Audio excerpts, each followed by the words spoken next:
What's going on, guys? It's Brandon back here again for another BFR. Once again, we are in my basement because there's things going on upstairs and I don't want to be a bother. As well as this video was supposed to be recorded yesterday and I ran out of time, so I didn't end up getting this video out. Game 60 against the Arizona Coyotes in Arizona.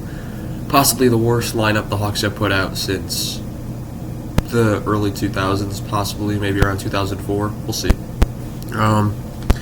The game was at 8 p.m. on February 28th. Patrick Kane obviously traded earlier that day, and I said I'd do an update video on the trade if there was a major difference because it wasn't officially released when I did it.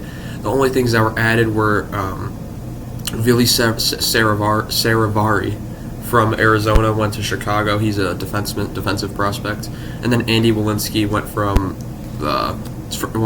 the Rangers to Chicago. And then Cooper Zech, who was in the Rockford IceHogs system, he was part of the package with Patrick Kane to the Rangers. Those were the only differences. I've only heard of Saravari, and that's only because of NHL franchise mode. Everyone else I've never heard of, so I didn't think it was necessary. This was the first appearance at Mullet Arena for the Hawks. Coyotes played in Chicago the first two times they meet. Hawks play there one more time this year. Score 4-1 Arizona. Hawks drop to 21, 34, and 5. I think that's right. Yeah, 21, 34, and 5. Shots were 33-24 Arizona. Hits were 27-21 Arizona. Faceoffs 27-21 Chicago. The power play, Chicago goes 0-2. Arizona goes 0-1. Stalock in his return saves 29 out of 33. Vejmelka saves 23 out of 24. It was 11 forwards and 7 defensemen once again for the Hawks. Phillips was in, Blackwell was out hurt, and Cini was out.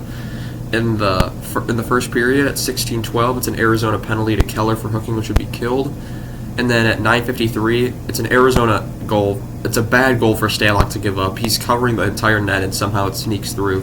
Travis Boyd gets his 9th of the season unassisted to make it 1-0. Joey Anderson has a shot that's wide. Mitchell gets destroyed by McBain, and at 6:29, in retaliation, it's a Chicago and Arizona fight. Tenorti and McBain each get 5-minute majors. And then Tenorti gets the extra penalty for roughing, which would be killed. Which I'm not sure really. I guess I can understand how that was a penalty. I wouldn't say it's roughing, but I don't know. At 1:23, then Arizona gets their second goal of the game. It's a deflection from Barrett Hayden, his 9th of the season, from Schmaltz and Keller to make it 2-0. We go to the second period. Gutman is stopped, Engelland is denied, Radish has a good hit on O'Brien as the Hawks come out good.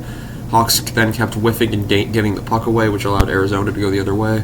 Scramble in front of Stalock, 3 consecutive saves, however at 4:28 it's a Arizona rebound goal from Jack McBain, 8th of the season from Stetcher and Michelli to make it 3-0.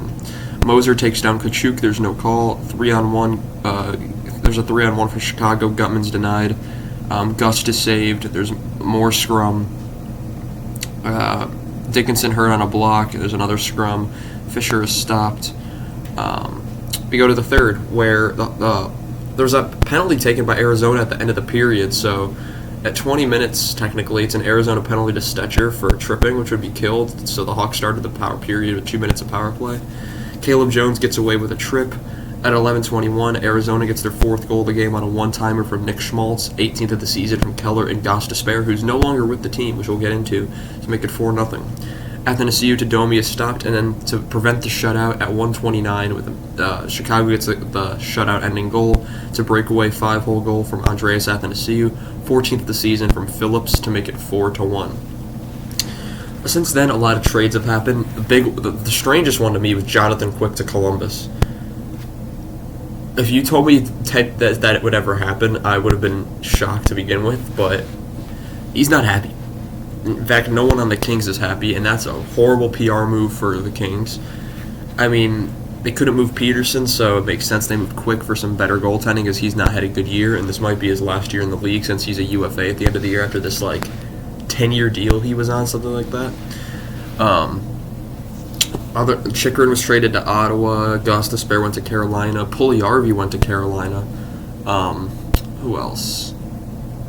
Trying to think of yesterday. Philip Hronek went to Vancouver in a strange trade, I thought. That's really all I can remember. I know there was others in there, but can't really remember them right now. Nothing's happened this morning yet, so that's where I'm going to leave it. I want to thank you guys so much for watching. There is a Hawks game later tonight against Dallas at home. Hawks come back after the road trip. Game 61. There'll be 22 more games left this season from now. So I shall see you guys in the next one. Hey, thank you guys so much for watching. Goodbye.